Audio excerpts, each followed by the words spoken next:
Í fyrstu virðist Sigfús vera ósköp venjulegur maður, en Sigfús tilheyrir minnihlutahópi sem ekki hefur verið áberandi hér á landi. Sigfús er mannæta. Já, ég er mannæta.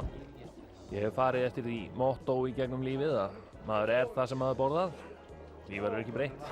Svo þarf ég að koma þessi í ískapið, það er gott að hafa þetta í kæli. Já, ég er maður en ekki svín. Frábær lyktarlaug, frábær. Svo hrærir maður örlítið hérna. Ég legg mikið upp úr matargerðinu og góðu hráefni.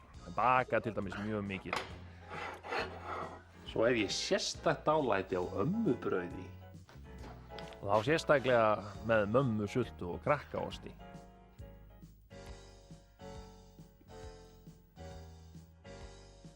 Nei, stoppið þetta! Vil ekki 12 manna partypítsu? Stoppið Ég er nú með hérna. Stoppið þetta bara!